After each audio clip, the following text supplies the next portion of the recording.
Welcome back. I'm Gary Parr. And I'm Vonna Pfeiffer. And you are listening to Fiber Talk, the twice-weekly podcast for the needlework artist. And our guest this week, this is a short turnaround, Ilke Cochrane of Mabel Figworthy's Fancies. Hi, Ilke. Hello. I'm about to become a regular, I think. Well, there's nothing wrong with that. Yeah, we'll take that. Yeah, I got Ilke back here on short turnaround, and you know, because we want to. You know, just because we want to. It's nice to feel wanted. For those who don't know and haven't listened, this is Ilke's third time. So those who haven't listened to previous ones, first encountered Ilke many years ago now when she did a Hardanger stitch-along. And first, I always wanted to learn, and so I started it with her. And little 4-inch projects, 4x4-inch projects, and she took us from scratch to, it was 2 years of those things every month. It wasn't it? It was two separate cells, but right. Yes, they were a year each. Yeah. Took us through 2 years, and I learned a lot. I never did finish it, but I got quite a ways and learned a lot and had a lot of fun doing it. And so that's where I first encountered you. Now, you've got a new one coming up here next year, right? Stitching starts 1st of January 2020, yes. Well, if everything goes well. And that's always the proviso.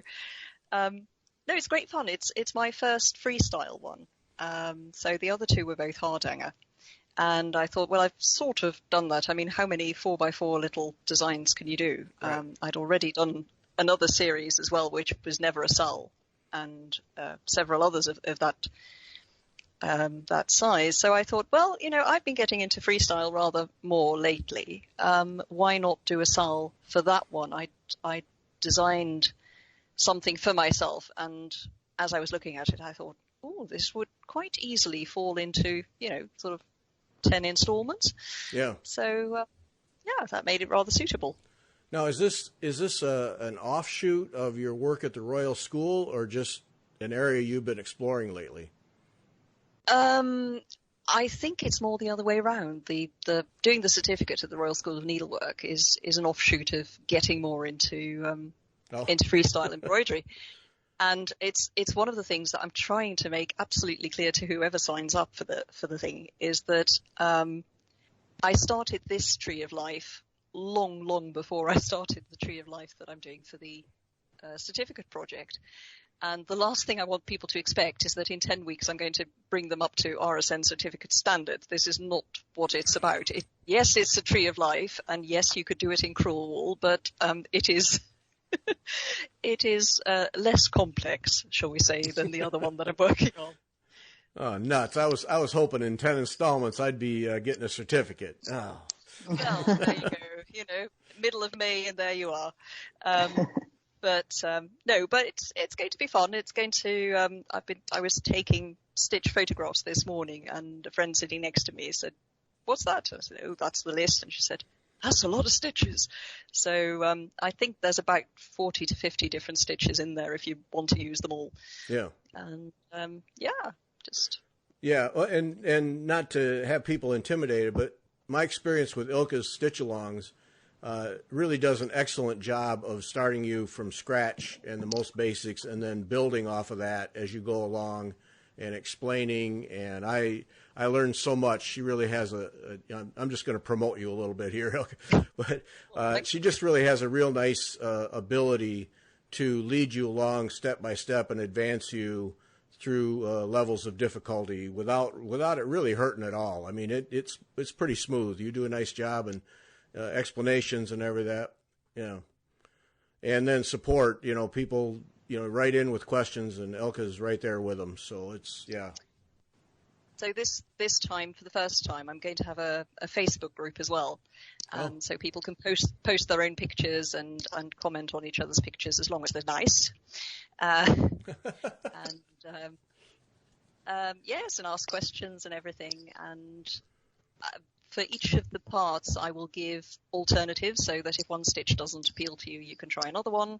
Or if you think, oh, I found that a bit too difficult, there's always alternatives. And it's very much meant for people who want to have a go.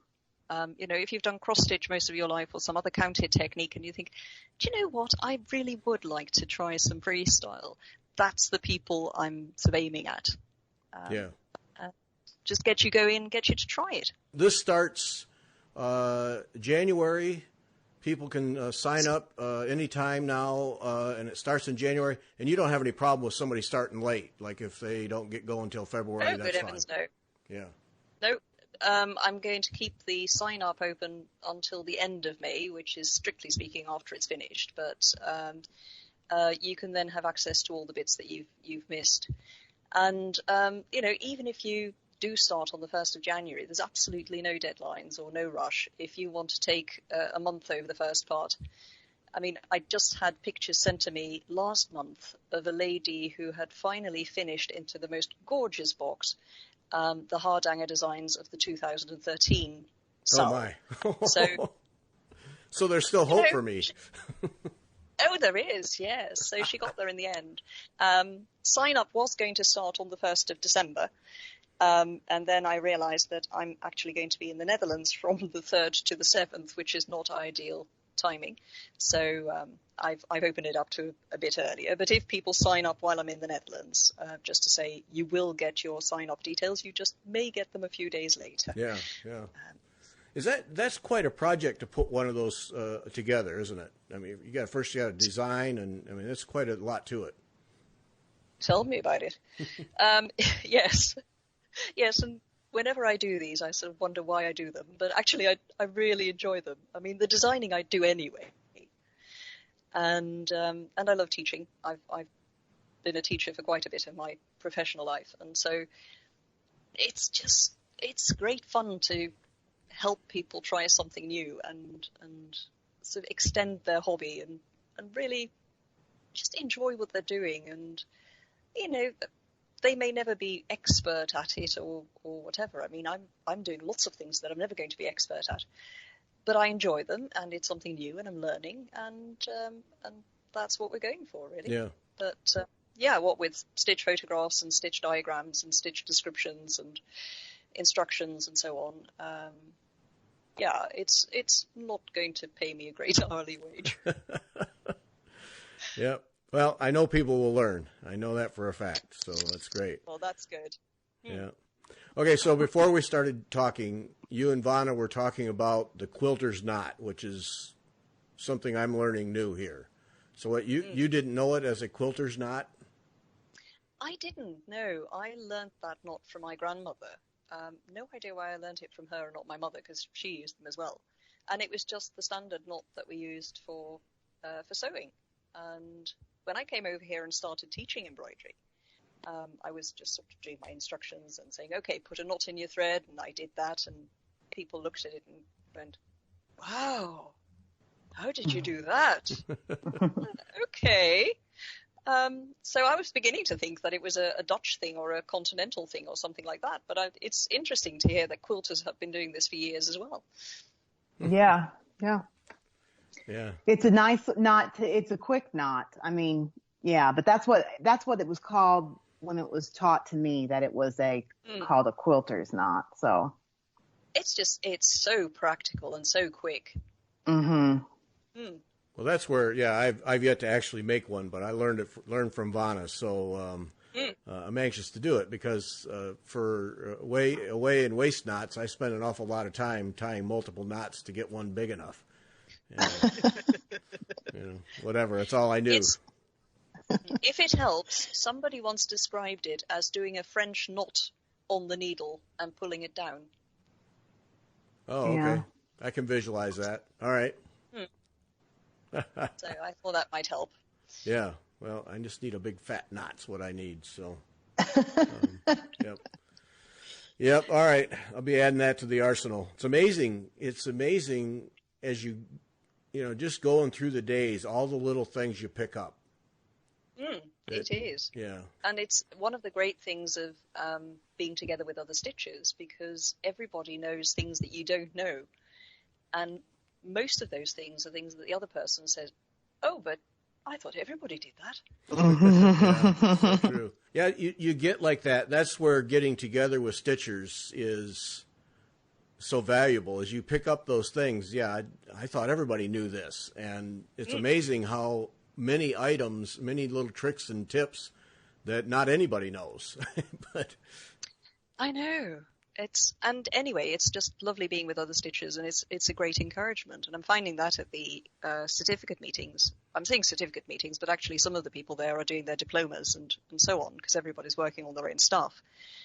And last time when I brought my big tree of life in, I'd just been finishing the trunk, which is 5 shades of chain stitch shaded. And I've been working on that. Five shades of chain stitch?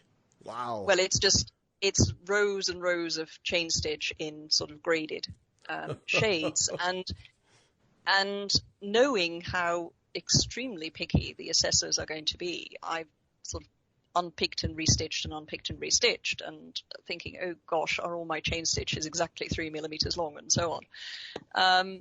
And I'm pretty much taking most of the enjoyment out of it, which was a shame. So I came to the meeting and unpacked my slate frame and put it on the trestles, and several of the others came around and said, wow, isn't that neat?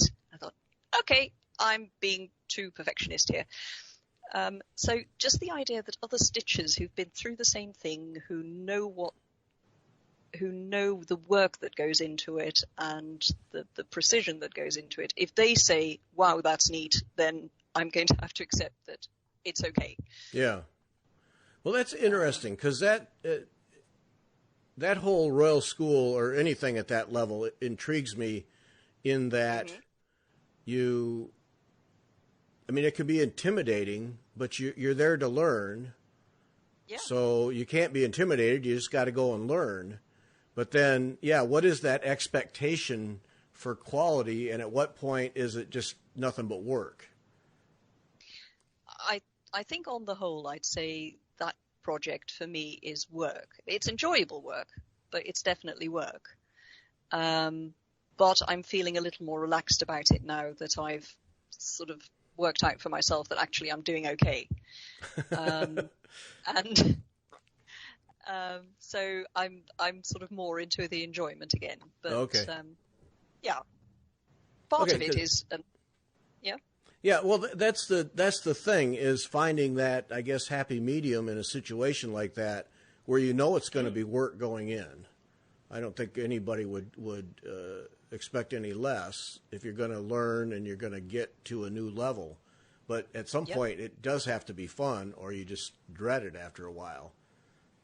Yes, and of course, once it starts to be a chore, you're not going to sit down to it quite so easily and quite so much. And in fact, it sort of gets this self-perpetuating thing of not wanting to do it and then not doing it and then falling far behind and feeling even worse about it.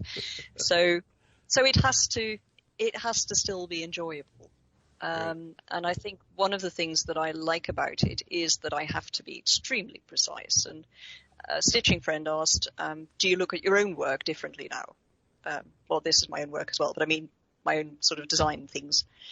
And I said, I've always looked at those with a critical eye, but the difference is that with those, I can decide that not quite perfect is good enough. Mm-hmm. Whereas with the certificate piece, I haven't really got that luxury. Yeah, because their expectations are for the absolute best. Yes. Yeah. Are you finding that your own self-critique is putting you at the level they're looking for, or are you still reaching to find their level?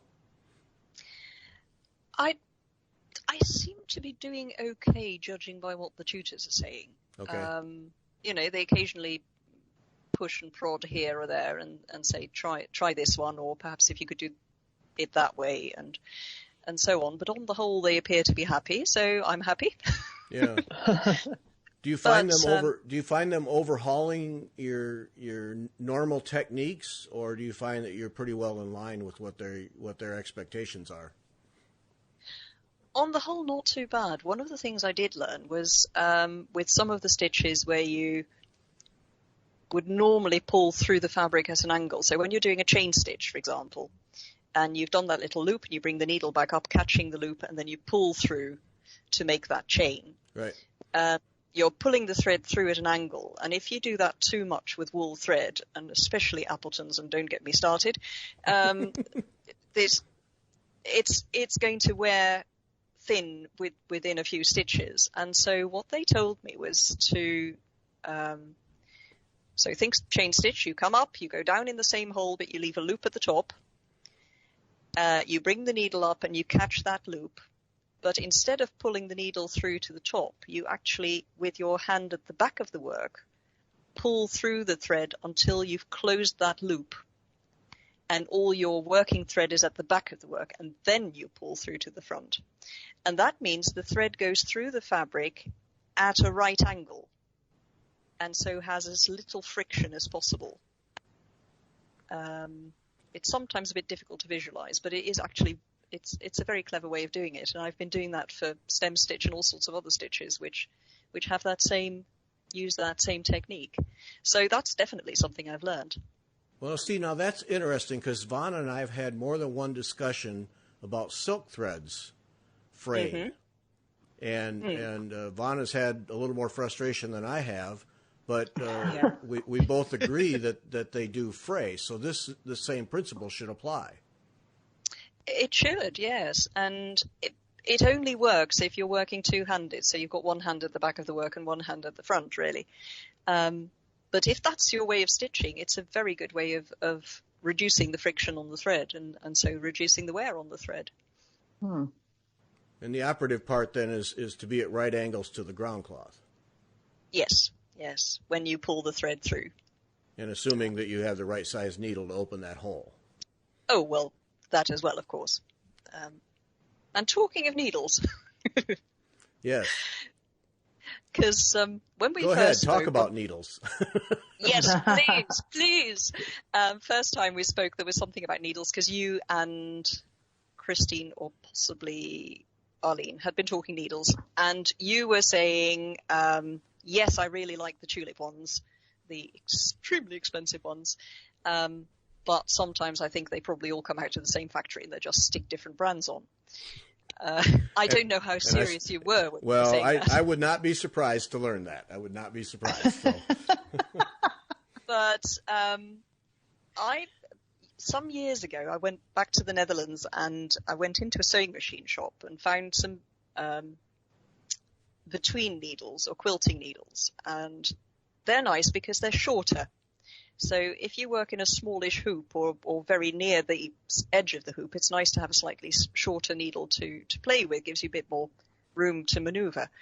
So I bought some and I took them back home and I really, really liked them.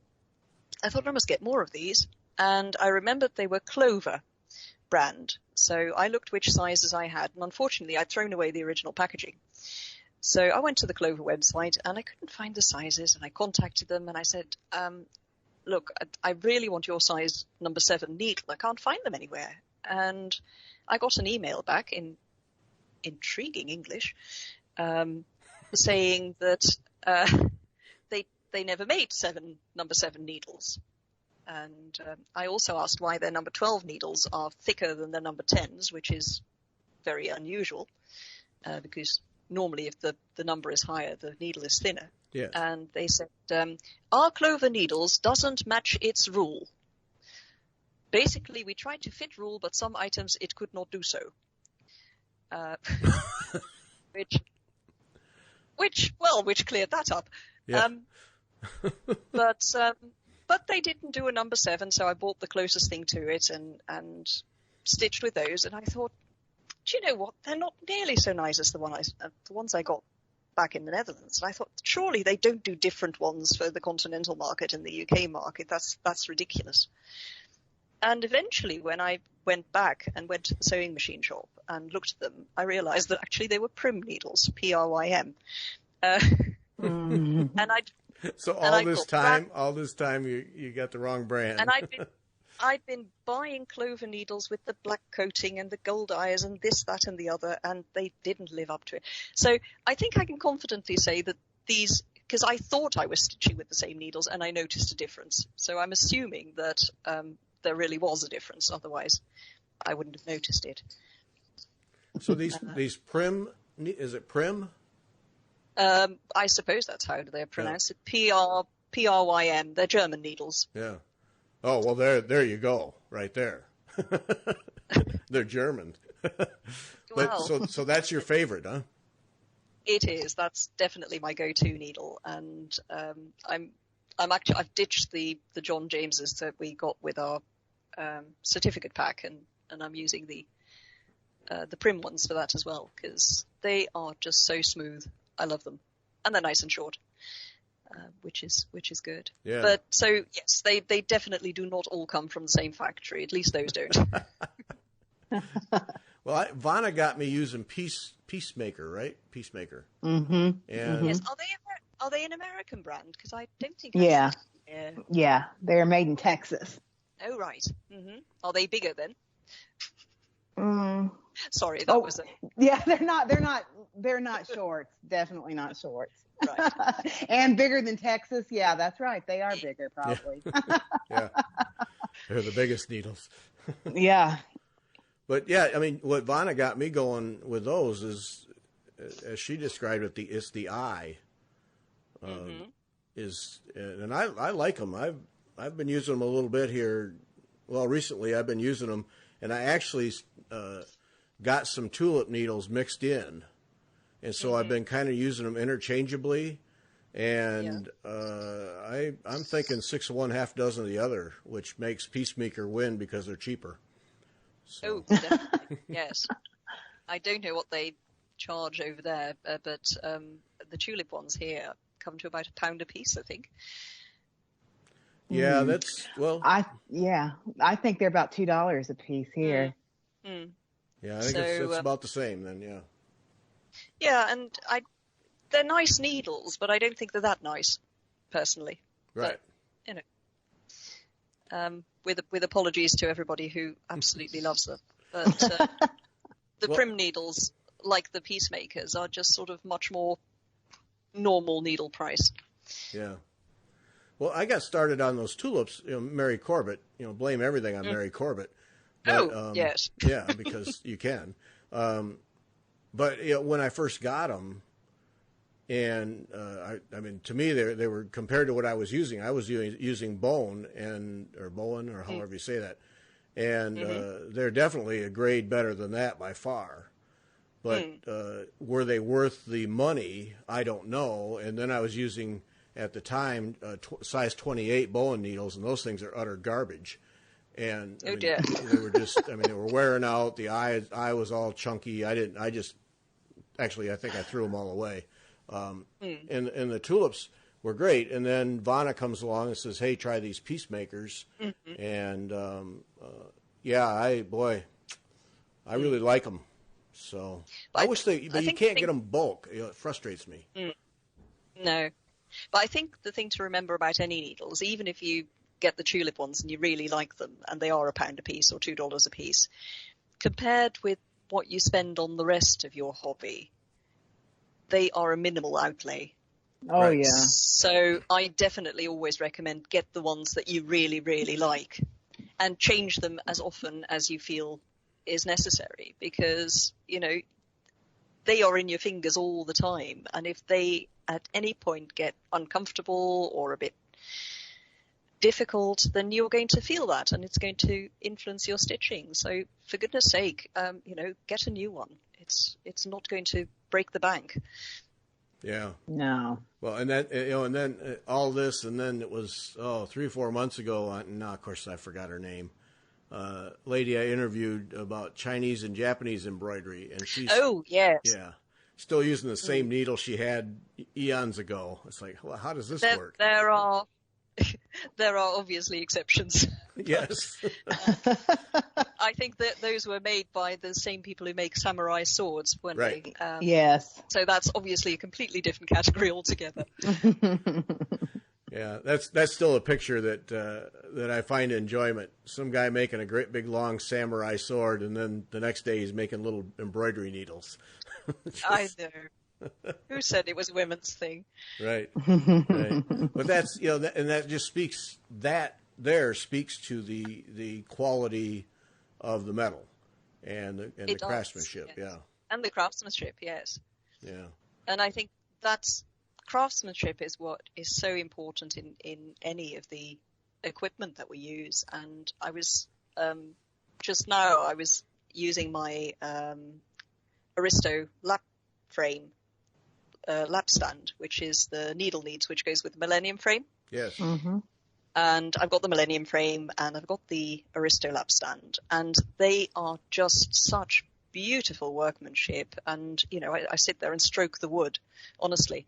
They're solid and they work, and nothing jars and nothing screeches and squeezes, and all the little twisty bits work, and it's just beautiful. And I know that sometimes people have to wait 8 months or 9 months, and communication isn't ideal with the company. But gosh, they're worth it. and I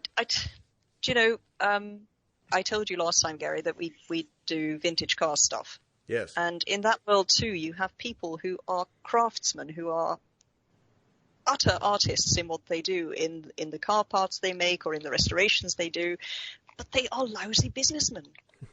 They don't do deadlines, they don't do communication, they just do beautiful restorations. Yeah. And if somebody's a great painter or a great composer, we almost expect them to be completely incompetent in managing their diaries. So, why would you expect an artisan, an artist in any other craft to be better at that? That's not what they trained for. Yeah. Yeah, I think where the Millennium people go astray is that they take the money up front. And that's it's hard for people knowing that someone has a big chunk of their money, and months are going by. I think if they just didn't do that one thing, I think they would find people much more patient. Or have a deposit or something like that. But right. Yes. something, yes.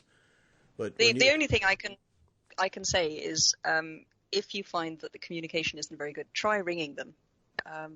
Depending on your time zone, that might be a bit difficult. But I've found several times that if I rang them and just talked to them, things really speeded up and went really well. So. Yeah, that's been the advice that I've been given and that I've given to others is just forget the email, just call them. Yeah. And, yeah, because the email you just don't even bother. It's not worth it. Yeah. Yeah. But now go ahead. No. Yeah. But you took your Millennium frame now and applied a little slate frame skill to it. I was intrigued by that. Yes. Normally, it doesn't actually need it because the tension on those things is so good. And I've used it for lots of projects where I just used the original setup as it comes, and the tension is remarkable. I mean, you can bounce a coin off it. And I would have done that here as well, but it's for one of the stitch-along stitched models, and that's going to have a bit of gold work in it as well. So I wanted the linen backed with a calico, muslin, do you call it?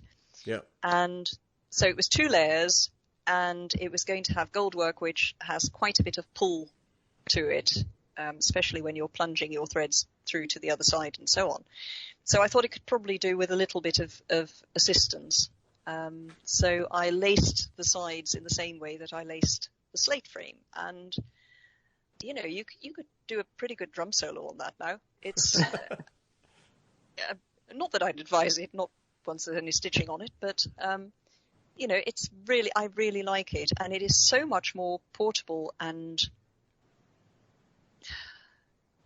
just more convenient than the slate frame. Yeah. Because that is big and cumbersome and needs trestles, and it really isn't my thing.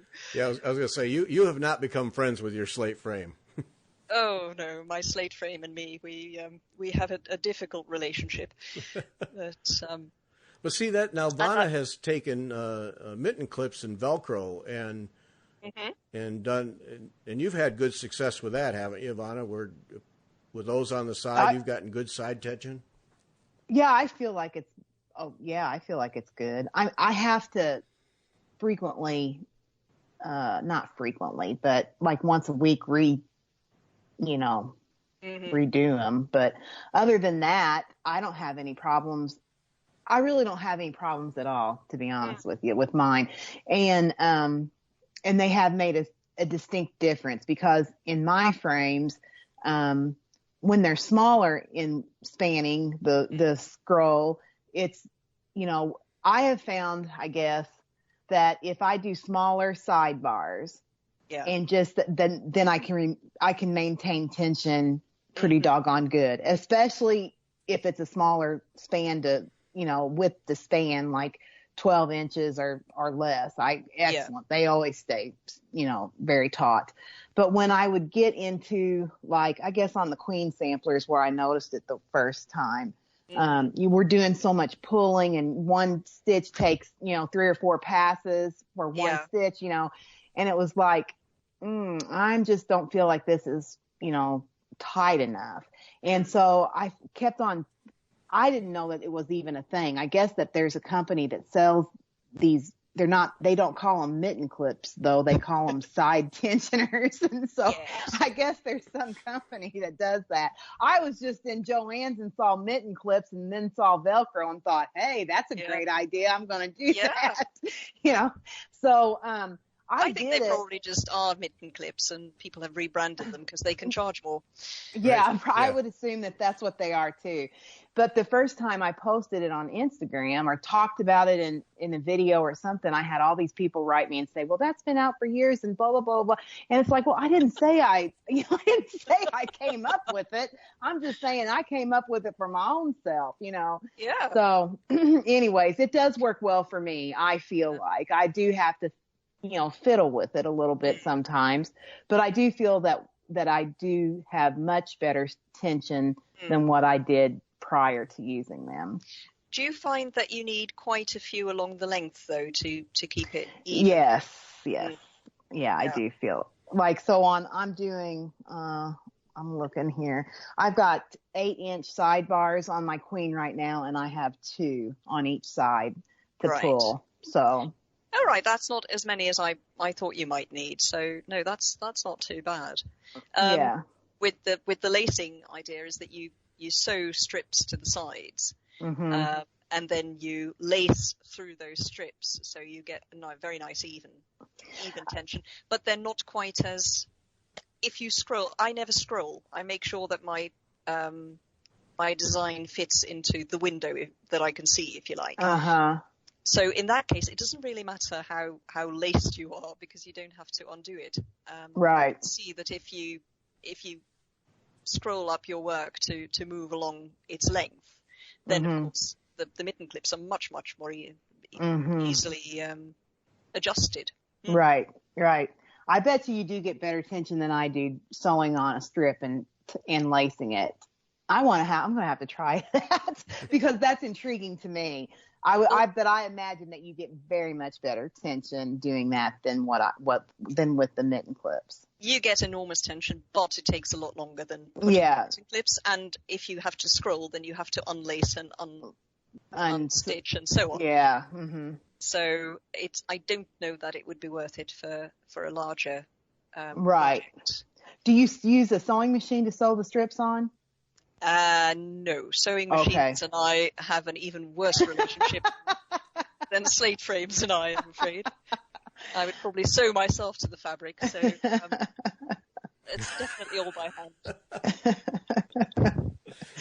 So apparently she hand stitches them on, Vonna. Yeah, hand stitches them on. Yeah. I would not. I can see that would be very time consuming. With me, I just go zip, and then it would be done. Yes, well, I have a sewing machine. I just need to learn to approach it with confidence and mastery and so on. That is exactly what it takes. I mean, a sewing machine is just like a needle and thread. You just have to approach it confidently. Exactly. And one day I'm sure I will, but not quite yet. What cord did you use to lace your Millennium frame? Just any old twine, or you must have had something? Well, for sewing on the strips of herringbone, you use a buttonhole thread, which is good and strong. And then for the lacing, you use cotton twine, basically sort of parcel twine, really. And I thought it looked like that. That's why I wanted to know. Yeah. Yeah, no, it is. And you use this absolutely lethal bracing needle, which you could probably, lard great big chunks of beef with if you wanted to. Or do some serious damage to anybody criticizing your stitching. But it takes time, but it does give tremendous tension. Yeah. Now, as you lace that, are you working the tension all along, or how does that process work? Well, when you're lacing the sides, you put a bit of tension on, but not that much, and then you just gradually increase. So you increase the tension top to bottom by pushing the rods out and putting the pegs in if it's a slate frame. Or by screwing the sides up if you use a Millennium frame. And then you tighten the sides from the middle to the outsides, and then a bit more and a bit more and a bit more. So it's all a very gradual process. Okay, so it is from the middle to the corners. Yeah, yeah. Okay. And then, of course, watching the weave of your linen to make sure it's staying square. Well, if you've sewn on the herringbone bits fairly straight, and if you've sewn the fabric straight onto your scroll bars, then that sort of takes care of itself. Oh, okay. So that's fairly automatic.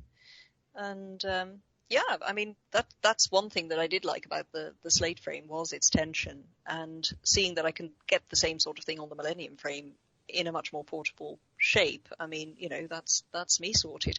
It's just that for the certificate, it's not allowed, so you have to use the slate frame. Yeah. Now, that's and right. that doesn't long term. That's always a question I have, because on my Millennium frame, I will, if I'm not going to be working on it for several days, I'll crank it down and let the linen get slack.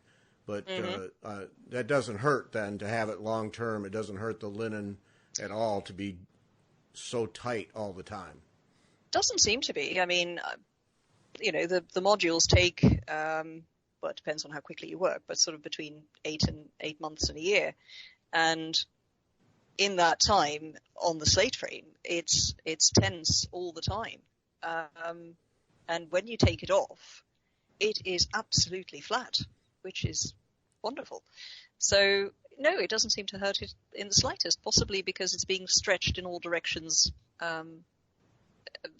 sort of to the same degree. Yeah, equally. Well, that was the part about the slate frame that really stuck with me when you told me that. I think it was in one of the shows, that when you take that thing off, it doesn't budge. It doesn't. No, it's absolutely remarkable, because I saw somebody take off a piece with extremely heavy crewel work on it, and normally, the fabric just buckles in between, and you have to get all those creases out. And this just absolutely flat as a board, beautiful. So see, that's almost worth it right there to me. Yes, yeah, that's the one thing that would sell it to me, I must say. And the other thing is. Do you know the lady you were talking to who'd written the book? Oh gosh, I've lost her name now. Very recently, you had 2 sessions with her. Yes. Yes. And she mentioned the biotapestry at some point. And yes. I've been reading quite a lot about the biotapestry, and my degree was in English, so I did Old English as well, and, you know, read Beowulf and Anglo-Saxon Chronicle and all that. And the language is completely different from modern English, and the world they describe is completely different from the modern world. And then you look at pictures of the Bayeux Tapestry and you think, these women were doing exactly what I am doing today, and with pretty much the same equipment. You know, our needles may be a bit better, but on the whole, if one of those women could come to my house today, one of the very few things that she would immediately recognize would be my certificate setup with trestles and a slate frame and wool embroidery on linen. And the idea that we're sort of shaking hands across practically a millennium, right, is mind-blowing. That's kind of neat to think about it in that way, yeah. It's amazing. I mean, how many hobbyists can say that you are basically doing exactly the same thing as people did 1,000 years ago? With the same equipment, same techniques, everything, yeah. In fact, I'm even using a bit of Bayeux stitch in my certificate design, so they would definitely recognize that. That's quite a thing to think about, yeah. Mm. Well, that was talking to Claire about that tapestry, and her. You talked about once you spend time with it, you get connected to it and get immersed, and how impressive it looks. She really changed my view of that thing, because the pictures, as I said to her, they look like just a whole lot of really fairly crude stitching, but apparently not that at all. Apparently, it's pretty sophisticated work. It is, and it's a very economical way of stitching. If you look at the back of the book I'm reading at the moment has a picture that shows the back of a bit where there's a horse and a rider and so on. And there's hardly any stitching there at all. Mm. It's all at the front. It's such an economical way of doing things. And I think what throws most people possibly is that the design to our mind is quite simple and flat, because there's only those 8 colors, and right. you get red horses with 2 blue legs and yellow manes, and but I suppose a generation that's seen Picasso could hey. Yeah.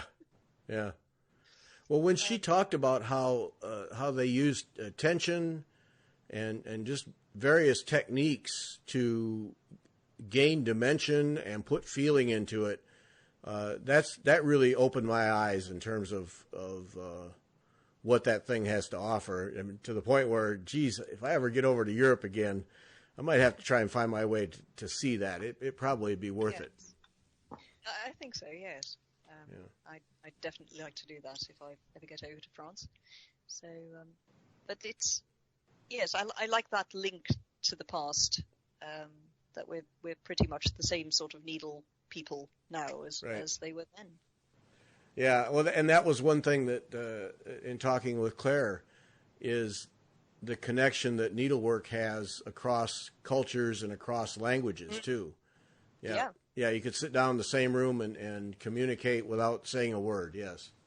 Yep, and that reminds me of all those stitches that have different names and so on. I mean, you just demonstrate to somebody who spoke only Uzbek or whatever, and they probably recognize the stitch even if they called it something completely different. But on the other hand, I've been doing all these stitch diagrams and the stitch pictures, and the number of times that I think, I've been doing this already, and then I realized that actually fly stitch is very much like buttonhole stitch, is very much like feather stitch, is very much like Cretan stitch, because they all do exactly the same thing. You go up, you go down, and you catch the loop. Just in slightly different directions and with slightly longer or shorter arms and holding stitches. So that's one of the things I think that makes it a nice thing to do, is that you learn a few stitches and you can start varying like anything and do all sorts of interesting things with them. Yeah. Which is how quite a few of those stitches actually came into being. Right. Oh, yeah. Yeah. How many of the stitches we do today are mistakes off of something else? Yeah. Yes. Somebody went to the left instead of the right, and suddenly they had a new stitch. Right. Yeah. Yeah, it looked good. They went with it. Yep. Yeah. Now that would be a fun chart to have. Take any stitch and then go around the world and what do you call this? I bet that. Even within one language, you often get things called by several names. And, right. Or people will call it one thing. And I was just doing something for a stitch that I know as bead edging, but some people call rosette chain. It's exactly the same thing. Mm-hmm. It's just got two different names, and that's both in English. So. Yeah.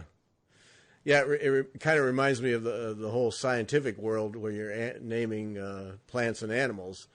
You know, your scientist will go to the Latin because that cuts across all those local names, and everybody then can speak the same language. But you know, we don't have that. We just have the thread and the stitch, and it doesn't matter what you call it.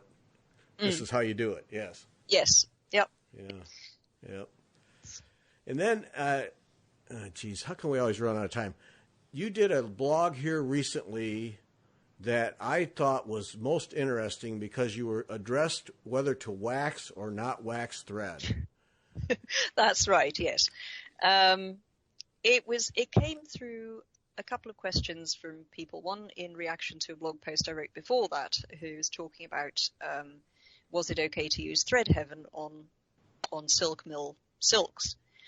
And I said I'd never used thread heaven myself, but I understood that it was a man-made substance. And so if anything, if I was going to use any conditioner on silk, I was going to use beeswax because it's a natural substance. It's been around for centuries and people have been using it for centuries.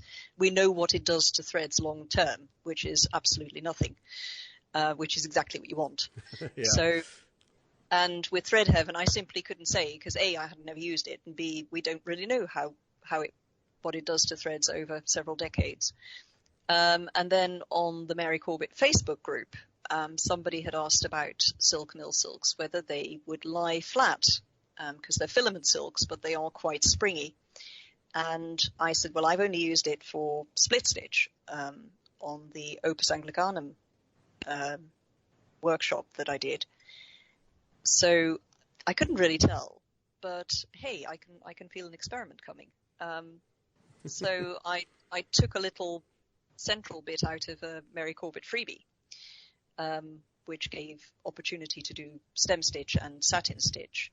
And then I did bits of stem stitch, waxed and unwaxed, and bit of satin stitch, waxed and unwaxed. And personally, I would not wax. It makes it slightly more manageable, but I do feel that it affects the shine, and shine is part of what makes silk silk. So yeah, well, it was an interesting experiment because Vonna and I have had this discussion too. Because Vonna, you used to use Thread Heaven or something, and you quit using that, haven't you? Yeah, yeah. It's just because of your good influence, Gary. Oh, is that what happened to you? Yeah. I apologize for that. So, Vonna, what did you find was the effect of using the thread heaven? Well, the way I stitch cross stitch, actually the way I stitch anything, is that I don't come up with I stitch two-handed, and I don't come up with the point of the needle. I come up with the eye, so that the thread is never, twisted. It never twists. It just lays. Yeah. You put it in the needle, and it just stays in the same place. Never twists. And so I used it because I felt like the wear on the thread was less. You know what I mean? With the Thread Heaven. I personally did not like beeswax because even with just cotton threads, because of what you say, I felt like the shine was dulled, and I just didn't like. I think it made it like really tacky, almost like not good. You know what I mean? I just didn't like it. Yeah. And but with that being said, I use beeswax on anything that I quilt or sew by hand. Yeah. I use beeswax on all of that. But I use Thread Heaven just mainly because I felt like it it strengthened the thread or did something to it so that it didn't fray or get fuzzy as much. And then also it made like a polarity or a charge on that thread so that when I was stitching with 2 or more threads, it like repelled each other, and therefore I didn't have to lay with a laying tool or railroad or anything like that, because they just naturally repelled each other and stayed side by side rather than twisting. That's an interesting one, because one of the things I noticed when I was using it on the silk, especially when I was doing the satin stitch, was that it looked much more sort of cord-like. So the surface didn't blend into each other. The threads didn't blend into each other to make a shiny surface. They were much more distinct, which must be the same sort of effect. And one of the things, if you do want to use wax like that, and some people will, and that's fine, but remember to take your fingers along the thread, your nails along the thread, and get the excess off, because the last thing you want is bits of excess wax on your fabric, because they are almost impossible to get off again. Trust me. Yeah. Voice of experience. And that's what I did because I wrote a big long thing about it on my blog at one point, several years ago, about my using Thread Heaven, because I'm sure, everybody wants to know what you use, and I get questions over and over and over. And when I do that, I just usually get a blog post, so that rather than writing 150 times why I do something, I can just say, go look at this blog post, So that's very what I useful. did. That's what I did as well too, is that when I would run it through the Thread Heaven, or now it's basically the same product, just a different name here in the States. It's called Thread Magic. Right. I would run it through that substance, and then I would take it through my pointer and my thumbnail and just run the thread through it like that.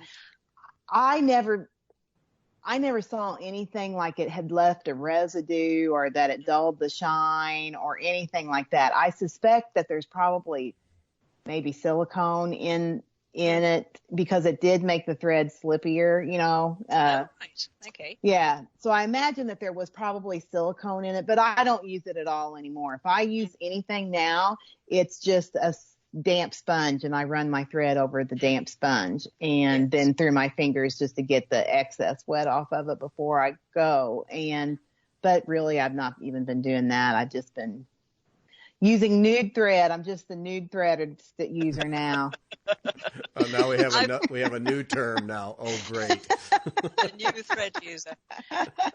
It's so true. It's as with the needles. I mean, the thread, even when you use the most expensive silk thread, it's going to make such a difference to your work if you just change the thread in good time. And I'm guilty of not doing that, because if you give me the choice, I work with as long a length as I can get away with, because I don't like fastening on and off. And because of working with wool more recently, I've sort of learned that simply doesn't work. So you have to with shorter lengths. Otherwise, the look of your work is going to suffer. And, if you're putting in many, many, many hours, why would you want to not make it as good as you can? Right. So, yes. And I know that, I'm not exactly rolling in it, and I know stitches are on a budget and so on, but you can do such a lot with standard threads and fairly, good affordable fabric, and it doesn't have to be an expensive hobby. It can be. Gosh, you can go all out and go completely mad on all sorts of interesting threads and goldwork materials and what have you. But you don't have to, and that's one of the things I really like about it. One of the things I wanted to do for the stitch along was to make sure that it was affordable. And so I worked out that if you had to buy everything from scratch, and that includes every skein of DMC, you could do it for under £25. Mm-hmm. And probably less in America, because your stranded cotton is so much less expensive than ours. I mean, what do you pay for stranded cotton? Well, now we pay 75 cents isn't it about 75 cents, or is it? Oh, it's 55. I think it's 55 cents. Yeah. Yes, a skein. And then you get coupons and so on, and right. Yeah, savvy people are getting it down at the right time of year with a coupon, 35, 40 cents a skein. Yeah. Right. Whereas we're lucky. I mean, I found one that did them at 75p, which would be what, 85, 90 dollar cents.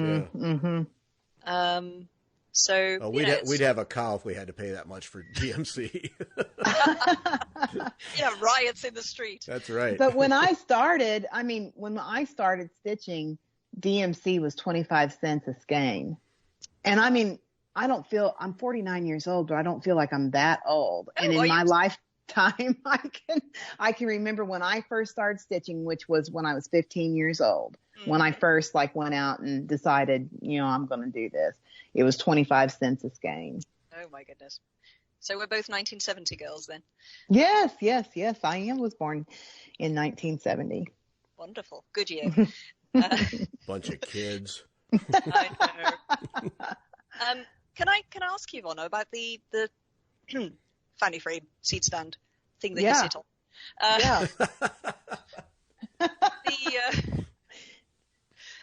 Sort of UK blushes here.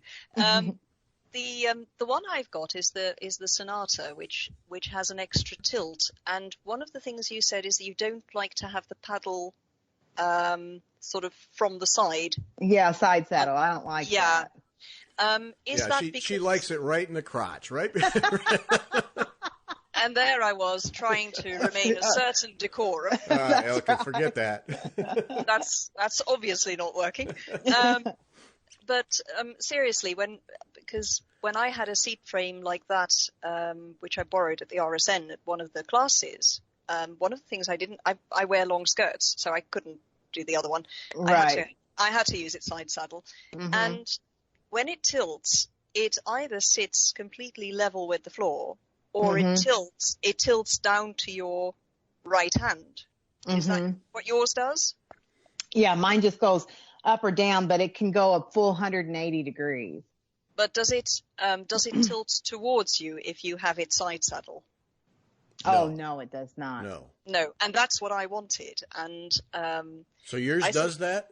Mine does that. Yes, it's called the Sonata seat frame. I got it from a company called Barn Yarns, and I rang them. And my goodness, for customer service, I rang and I tried to explain to this man, poor chap, how I wanted this seat frame to tilt.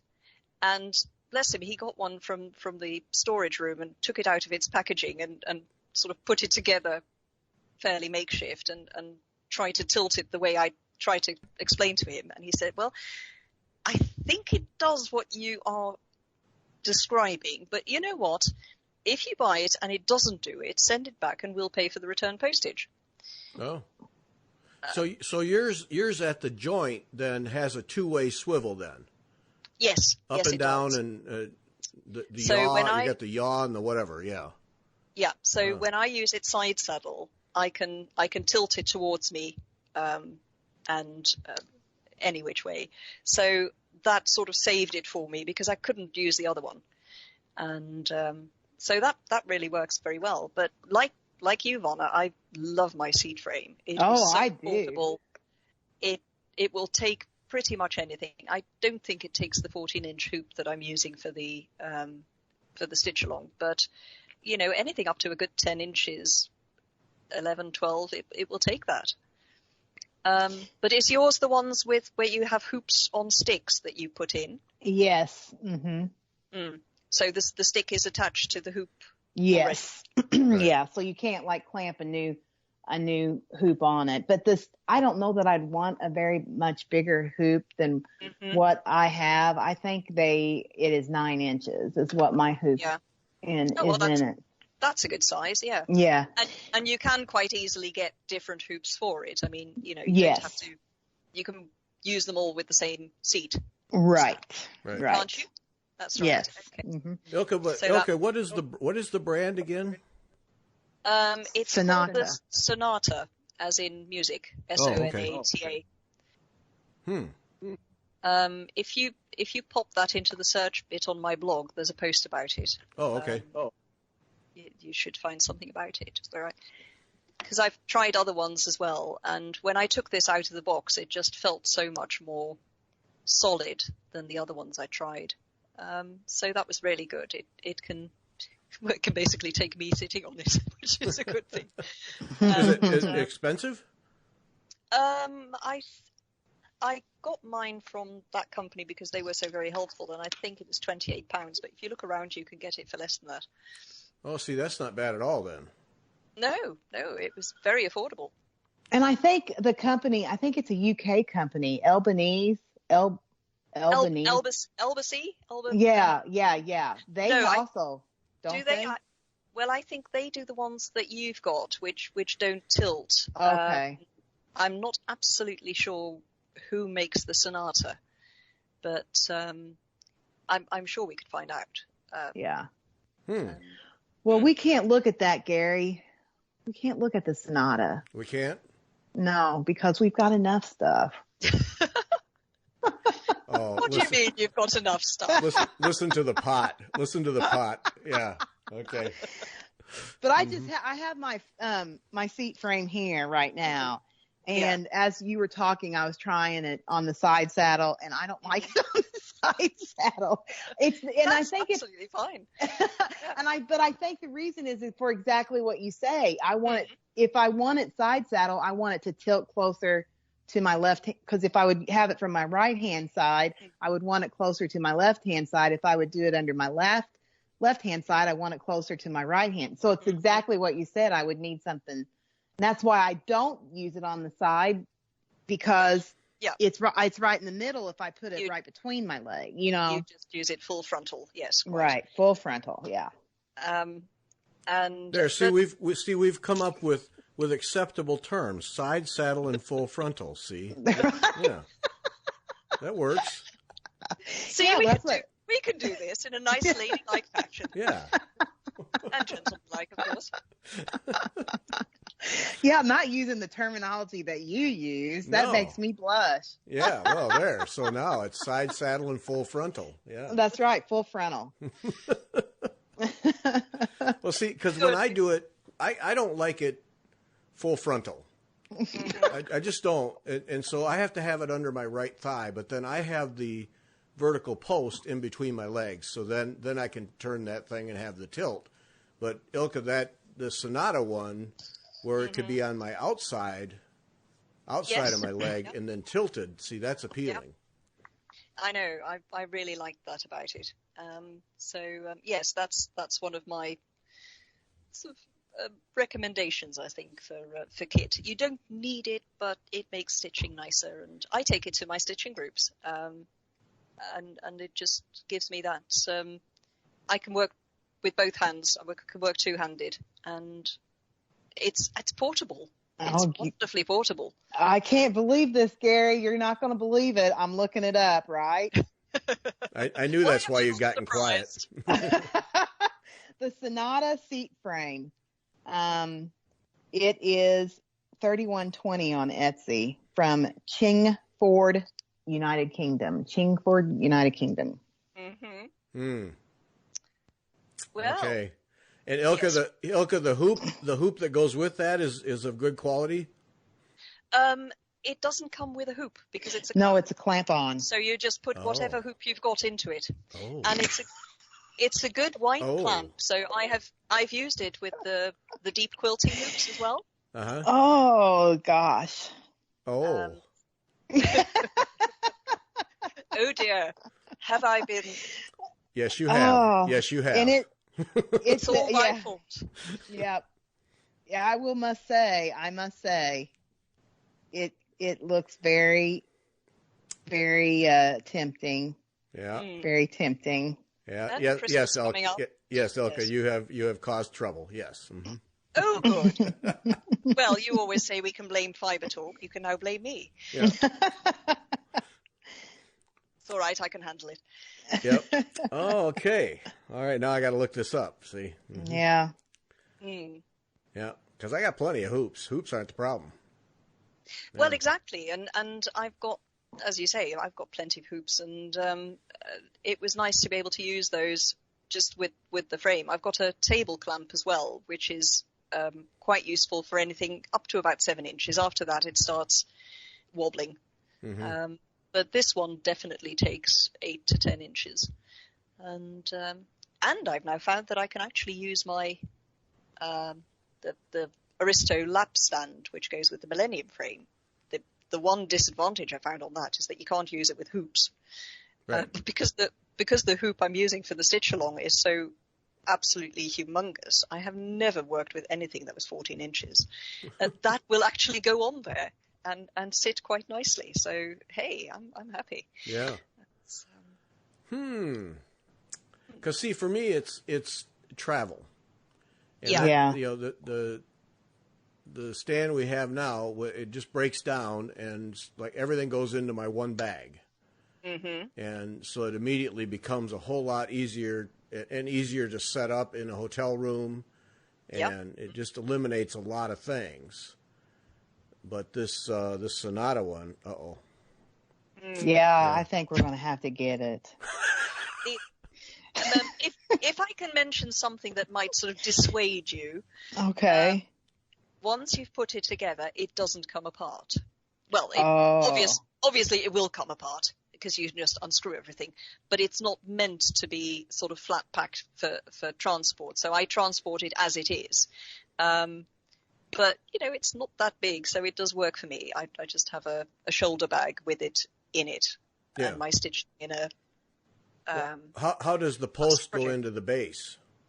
It's screwed in. It's screwed in, yeah. And in fact, that takes quite a lot of strength. I had to get my husband to do the final bits because I couldn't get it tight enough together. Once it's together, you know, it is solid. But as I say, it doesn't come apart. So have I saved you money now? Probably not. No, probably not. Nice try, you know, valiant effort, but no. Yeah, well, I thought I ought to give you a balanced view. Yeah. Good try. Mm-hmm. Okay, all right. You've caused enough trouble, Ilka. That's we're going to call it right there. Mm-hmm. Okay. Yeah. It took you an hour, but you did it. Yeah. Good. Well, that's me not being asked again. Okay, so the stitch along starting in January at it's mabelfigworthy.co.uk is the website, and is it? Yes, it is. Yes, good. Yes, it is. Yes, thank you. I'll cover you on that.